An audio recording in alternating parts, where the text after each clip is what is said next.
le prince spirituel. Il y avait une fois une fée qui voulait épouser un roi. Mais comme elle avait une fort mauvaise réputation, le roi aima mieux s'exposer à toute sa colère que de devenir le mari d'une femme que personne n'estimait. Car il n'y a rien de si fâcheux pour un honnête homme que de voir sa femme méprisée. Une bonne fée, qu'on nommait Diamantine, fit épouser à ce prince une jeune princesse qu'elle avait élevée et promit de le défendre contre la fée Furie. Mais peu de temps après, Furie ayant été nommée reine des fées, son pouvoir, qui surpassait de beaucoup celui de Diamantine, lui donna le moyen de se venger. Elle se trouva aux couches de la reine et doua un fils qu'elle mit au monde d'une laideur que rien ne put surpasser. Diamantine, qui s'était cachée à la ruelle du lit de la reine, essaya de la consoler lorsque Furie fut partie. « Ayez bon courage, lui dit-elle. Malgré la malice de votre ennemi, votre fils sera fort heureux un jour. Vous le nommerez spirituel, et non seulement il aura tout l'esprit possible, mais il pourra encore en donner à la personne qu'il aimera le mieux. » Cependant, le petit prince était si laid qu'on ne pouvait le regarder sans frayeur. Soit qu'il pleurât, soit qu'il voulût rire, il faisait de si laides grimaces que les petits enfants qu'on lui amenait pour jouer avec lui en avaient peur et disaient que c'était la bête. Quand il fut raisonnable, tout le monde souhaitait de l'entendre parler, mais on fermait les yeux, et le peuple, qui ne sait pas la plupart du temps ce qu'il veut, prit pour spirituel une haine si forte que la reine ayant eu un second fils, on obligea le roi de le nommer son héritier. Car dans ce pays-là, le peuple avait droit de se choisir un maître. Spirituel céda sans murmure la couronne à son frère, et rebuté de la sottise des hommes qui n'estiment que la beauté du corps sans se soucier de celle de l'âme, il se retira dans une solitude où, s'appliquant à l'étude de la sagesse, il devint extrêmement heureux. Ce n'était pas là le compte de la fée Furie. Elle voulait qu'il fût misérable. Et voici ce qu'elle fit pour lui faire perdre son bonheur. Furie avait un fils nommé Charmant. Elle l'adorait, quoiqu'il fût la plus grande bête du monde. Comme elle voulait le rendre heureux, à quelque prix que ce fût, elle enleva une princesse qui était parfaitement belle. Mais, afin qu'elle ne fût point rebutée de la bêtise de Charmant, elle souhaita qu'elle fût aussi sotte que lui. Cette princesse, qu'on appelait Astre, vivait avec Charmant, et quoiqu'ils eussent 16 ans passés, on n'avait jamais pu leur apprendre à lire. Furie fit peindre la princesse et porta elle-même son portrait dans une petite maison où Spirituel vivait avec un seul domestique. La malice de Furie lui réussit, et, quoique Spirituel sût que la princesse Astre était dans le palais de son ennemi, il en devint si amoureux qu'il résolut d'y aller. Mais en même temps, se souvenant de sa laideur, il vit bien qu'il était le plus malheureux de tous les hommes, puisqu'il était sûr de paraître horrible aux yeux de cette belle fille. Il résista longtemps au désir qu'il avait de la voir. Mais enfin, sa passion l'emporta sur sa raison.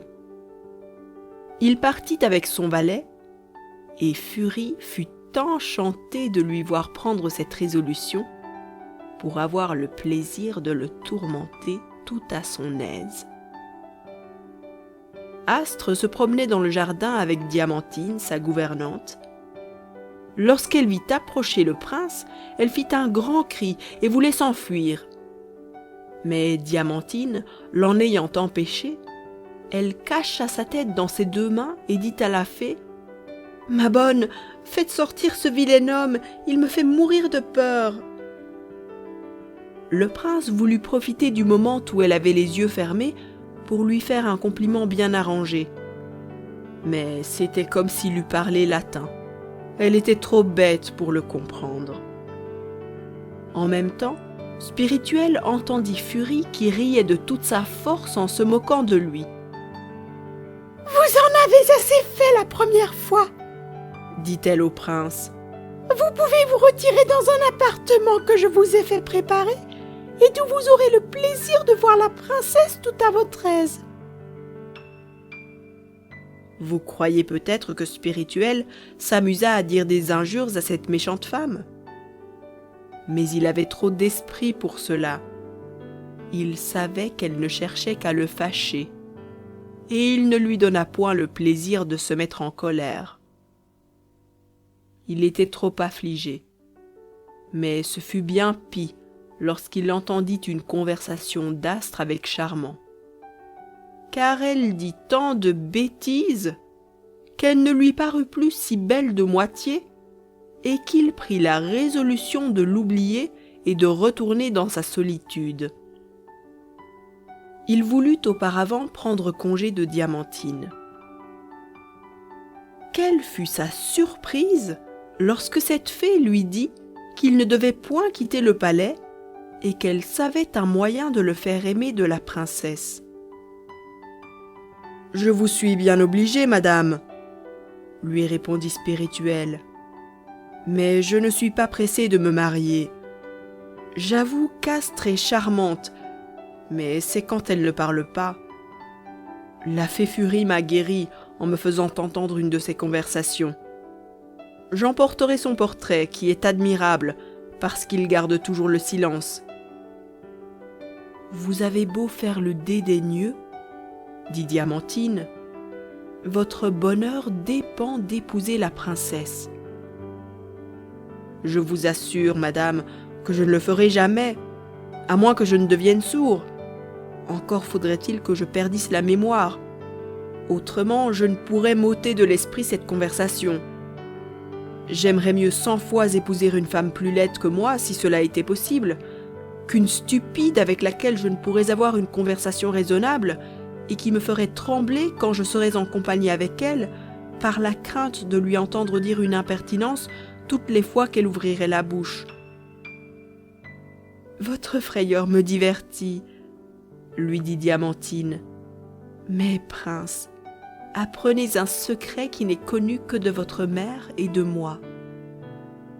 Je vous ai doué du pouvoir de donner de l'esprit à la personne que vous aimeriez le mieux. Ainsi, vous n'avez qu'à souhaiter. Astre peut devenir la personne la plus spirituelle. Elle sera parfaite alors, car elle est la meilleure enfant du monde et a le cœur fort bon. »« Ah, madame, dit Spirituel, vous allez me rendre bien misérable. Astre va devenir trop aimable pour mon repos, et je serai trop peu pour lui plaire. Mais n'importe, je sacrifie mon bonheur au sien, et je lui souhaite tout l'esprit qui dépend de moi. »« Cela est bien généreux, dit Diamantine, mais j'espère que cette belle action ne demeurera pas sans récompense. Trouvez-vous dans le jardin du palais à minuit. C'est l'heure où Furie est obligée de dormir, et pendant 3 heures, elle perd toute sa puissance. » Le prince s'étant retiré, Diamantine fut dans la chambre d'Astre. Elle la trouva assise, la tête appuyée dans ses mains, comme une personne qui rêve profondément. Diamantine l'ayant appelée, Astre lui dit « Ah, madame, si vous pouviez voir ce qui vient de se passer en moi, vous seriez bien surprise. Depuis un moment, je suis comme dans un nouveau monde. Je réfléchis, je pense, mes pensées s'arrangent dans une forme qui me donne un plaisir infini, et je suis bien honteuse en me rappelant ma répugnance pour les livres et les sciences. » « Eh bien, » lui dit Diamantine, « vous pourrez vous en corriger. Vous épouserez dans 2 jours le prince charmant, et vous étudierez ensuite tout à votre aise. »« Ah, ma bonne, » répondit Astre en soupirant, « serait-il bien possible que je fusse condamnée à épouser Charmant? Il est si bête que cela me fait trembler. Mais dites-moi, je vous prie, pourquoi je n'ai pas connu plus tôt la bêtise de ce prince? »« C'est que vous étiez vous-même une sotte, » dit la fée. « Mais voici justement le prince charmant. » Effectivement, il entra dans sa chambre avec un nid de moineaux dans son chapeau. « Tenez, dit-il, je viens de laisser mon maître dans une grande colère parce qu'au lieu de dire ma leçon, j'ai été dénicher ce nid. »« Mais votre maître a raison d'être en colère, » lui dit Astre. « N'est-il pas honteux qu'un garçon de votre âge ne sache pas lire ?»« Oh, vous m'ennuyez aussi bien que lui, » répondit Charmant. « J'ai bien affaire de toute cette science. Moi, j'aime mieux un cerf-volant ou une boule que tous les livres du monde. Adieu, je vais jouer au volant. »« Et je serai la femme de ce stupide ?» dit Astre lorsqu'il fut sorti. « Je vous assure, ma bonne, que j'aimerais mieux mourir que de l'épouser. Quelle différence de lui à ce prince que j'ai vu tantôt! Il est vrai qu'il est bien laid, mais quand je me rappelle son discours, il me semble qu'il n'est plus si horrible. Pourquoi n'a-t-il pas le visage comme Charmant? Mais après tout, que sert la beauté du visage? Une maladie peut l'ôter, la vieillesse la fait perdre à coup sûr, et que reste-t-il alors à ceux qui n'ont pas d'esprit? En vérité, ma bonne, s'il fallait choisir, j'aimerais mieux ce prince malgré sa laideur que ce stupide qu'on veut me faire épouser. » « Je suis bien aise de vous voir penser d'une manière si raisonnable, » dit Diamantine. « Mais j'ai un conseil à vous donner. Cachez soigneusement à Furie tout votre esprit. Tout est perdu si vous lui laissez connaître le changement qui s'est fait en vous. » Astre obéit à sa gouvernante, et sitôt que minuit fut sonné, la bonne fée proposa à la princesse de descendre dans les jardins. Elles s'assirent sur un banc, et Spirituel ne tarda pas à les joindre. Quelle fut sa joie lorsqu'il entendit parler Astre et qu'il fut convaincu qu'il lui avait donné autant d'esprit qu'il en avait lui-même.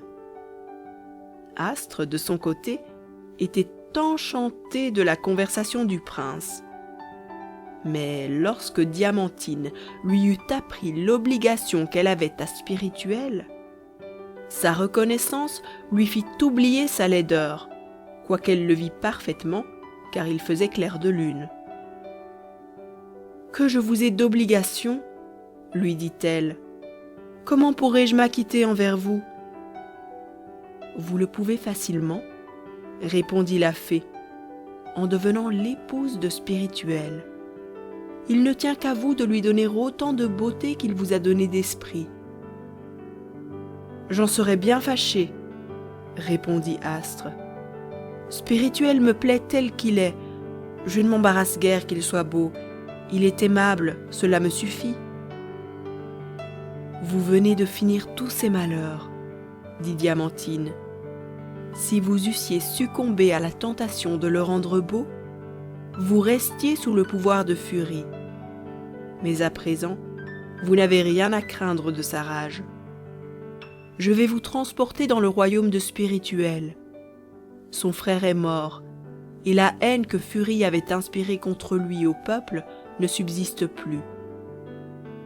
Effectivement, on vit revenir Spirituel avec joie, et il n'eut pas demeuré 3 mois dans son royaume qu'on s'accoutuma à son visage, mais on ne cessa jamais d'admirer son esprit.